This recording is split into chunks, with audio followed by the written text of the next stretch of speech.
Understanding your anatomy is an empowering journey that fosters self acceptance and body positivity.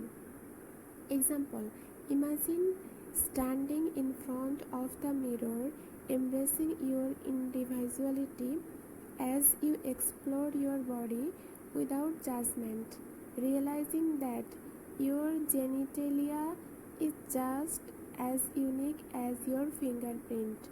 Variations in size, shape, and appearance are normal and celebrated, can help erase the societal shame that often clouds self perception. As you learn to appreciate your clitoris, a source of immense pleasure, you unlock the ability to express your desire confidently. Engaging in this self exploration transforms your perspective. It shifts from feeling insecure about perceived flaws to embracing the beautiful diversity of your body and understanding that your feelings are valid and normal.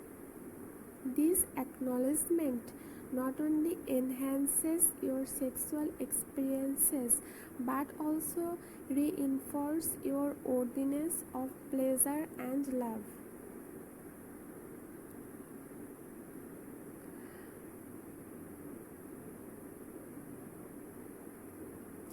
Cultural narratives can significantly impact women's perception of their bodies and sexual health. Critical interpretation. In this chapter, Nagoski underscores how individual genital diversity, as illustrated by Olivia's experiences, is often overshadowed by misleading cultural expectations. By promoting accurate biological understanding and encouraging open dialogues about female anatomy, the author attempts to dismantle damaging myths that foster body shame. However, the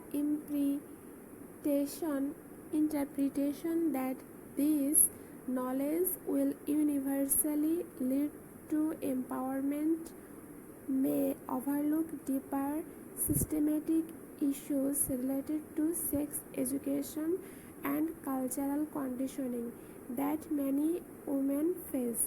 Scholars like Lisa Wade in American Hookup and Cassie McLean in Girls and Sex shed light on the complexities surrounding sexual health education and body image, suggesting that while understanding anatomy is crucial, broader societal shifts are essential for genuine body positivity.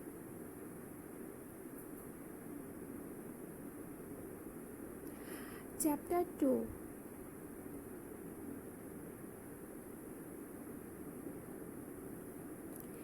Your sexual personality. Lauren suggests with sexual desire for her husband. Johnny highlights a common issue where stressors like parenting and personal challenges can dampen erotic connections. Despite their effort to rekindle intimacy through various methods, Laurie often felt sad and lonely, leading her to explore solo pleasure instead. The breakthrough came when Laurie learned about the dual control model, which posits that the sexual brain has both an accelerator that responds to stimulation and brakes that inhibit arousal. This knowledge reframed her understanding of her sexual experience and difficulties. The dual control model of sexual response. Initial research on sexual response by Masters and Johnson laid the groundwork of understanding human sexuality. Later, Helen Singer Kaplan introduced desire as a crucial element missing from earlier models, leading to the triphasic model: desire, arousal, orgasm. However, the search for a pink Viagra showed that treatments focused on arousal alone were insufficient for women. The dual control model, developed by Jansen and Bancroft, incorporates both excitation and inhibition, emphasizing that arousal results from the balance of accelerator and brake responses. This framework reveals how individuals can experience varying levels of sexual responsiveness. Individuals by their personal brake, seize, and accelerator sensitivities. Understanding arousability. Arousal is viewed as a combination of how well one's accelerator is stimulated and how effectively the brakes are deactivated. Individual sensitivity to these mechanisms leads to differing levels of sexual responsiveness, categorized into varying profiles that significantly affect sexual health. Sexual temperament questionnaire. This section includes a questionnaire to help individuals assess their own brakes and accelerators, both of which influence sexual functioning, desire, and overall sexual experiences. Differences in sexual response between genders. While men generally exhibit higher sensitivity in their accelerators, women typically demonstrate heightened sensitivity in their brakes. However, significant variation exists within each gender, and personal experiences greatly influence individual responses to sexual stimuli. The role of context in sexual desire. Context is crucial in shaping sexual experiences. Factors such as stress, trust, past experiences significantly impact one's sexual functioning, and individuals can work on modifying their context to enhance sexual experiences. Can you change your cis or ses? While cis and ses are largely stable traits, individuals can modify their sexual experiences by altering their environments and reducing perceived threat. Strategies include adjusting expectations of sexual experience and honoring personal needs and context. The brain contains an accelerator for sexual stimulation and brakes of inhibitory responses. Both mechanisms learn responses through experience rather than innate stimuli. Individual sensitivity varies. A self-assessment can clarify personal sexual response dynamics. Recognizing and adjusting the context in which sexual experiences occur can positively influence one's satisfaction and engagement in sexual activity. Understanding your unique sexual response can transform your intimate experiences. Imagine you are in a situation where your partner leans in for a kiss, but you find your mind racing with thoughts of your to-do list or the kids. Recognizing that your sexual brakes are activated in stressful moments can help you develop strategies to manage that anxiety. Allowing your accelerator to kick in when the time is right. If you can identify what triggers your brakes, perhaps it is the chaos of daily life, you can take proactive steps to create a more romantic atmosphere that encourages connection, like claiming music or a quiet night together. By appreciating the delicate balance between your accelerator and brakes, you can enhance intimacy with your partner, fostering a more fulfilling and satisfying sexual relationship. Chapter 3: Context and the One Ring to Rule Them All in Your Emotional Brain, and the One Ring to Rule Them All in Your Emotional Brain.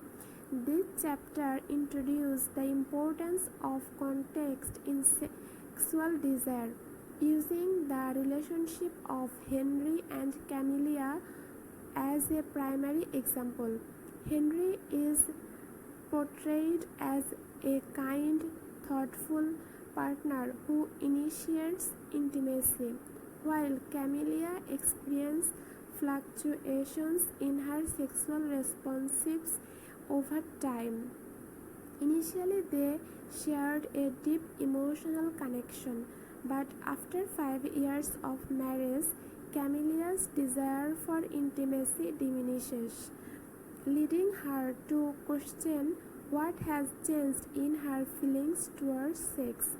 Nagoski explained that the situation isn't due to a large tank being empty, but rather a change in context, both externally, the circumstance around them, and internally, her mental and emotional state. She likens these variations in sexual desire to a shower with fluctuating water pressure influenced by various factors. The chapter categorizes different cues for sexual desire into 4 groups. Love 1. Love emotional bonding cues. 2. Explicit erotic cues. 3. Visual proximity cues. 4. Romantic implicit cues. Chapter 4: Emotional Context. Sex in a Monkey Brain. Sex in a Monkey Brain. This chapter focuses on the relationship between emotional context and sexual pleasure, especially how stress and love influence sexual well-being. Nagoski shares various stories from women discussing their experiences, emphasizing that trusting one's body and understanding its signal is essential for improving sexual pleasure. The stress response cycle: fight, flight, and freeze. Nagoski explains the stress response as a physiological mechanism that prepares individuals to respond to perceived threats. This response can manifest as fight, flight, or freeze, often leading to a shutdown that diminishes sexual interest. Completing the stress response cycle is crucial for reducing its negative effects on sex. Stress and sex. The text outlines how stress is a significant barrier to sexual interest and pleasure for many women. It discusses the need of strategies to manage stress effectively, as chronic stress can interfere with sexual well-being. Broken culture, broken stress response cycle. Nagoski highlights the complexities of modern stressors compared to primitive ones.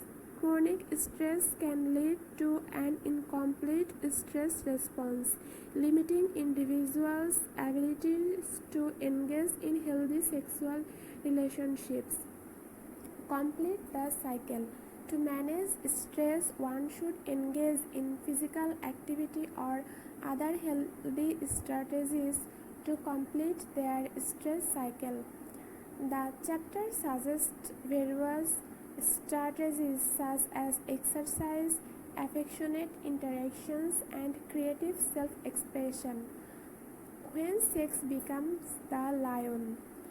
The chapter recognizes the impact of trauma, particularly sexual trauma or sexual health.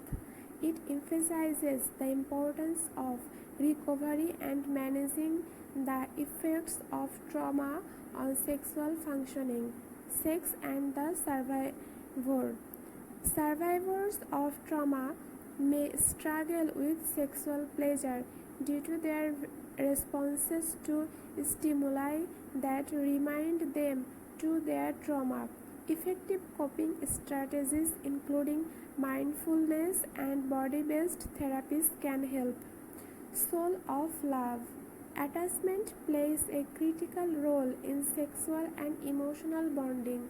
Love is described as a biological mechanism that strengthens connections between individuals, influencing sexual desire and well-being. The signs of falling in love. Nagoski discusses attachment styles and their impact on sexual satisfaction. Secure attachment correlates with better sexual health compared to insecure attachment style. Managing attachment, you feel as a sleepy hedgehog. The chapter details strategies for managing emotional responses effectively. This includes recognizing one's emotional experiences, giving them space, and communicating them. Survival of the social. Humans are social beings, and social connection are vital in managing stress and attachment. The interplay between stress and social support can impact feelings of safety and well-being. The water of life. The conclusion ties together themes of love and stress, providing a metaphor of a garden to illustrate the balance required for healthy sexual expression. Context is emphasized as crucial for facilitating pleasurable sexual experience. Stress decreases sexual interest in most people and pleasure for all. Complete the stress response cycle to improve sexual well-being. Survivors of trauma can perceive sexual stimuli as threat, making it critical to engage in mindfulness practices. Context matters. Healthy sexual connections can enhance attachment and emotional security. Intimate and meaningful sexual experiences are linked to emotional closeness and attachment stability. Coping with stress. Identifying personal stressors and methods for managing stress can significantly improve sexual health. The chapter encourages self-reflection and commitment to stress management as essential for enhancing intimate connections.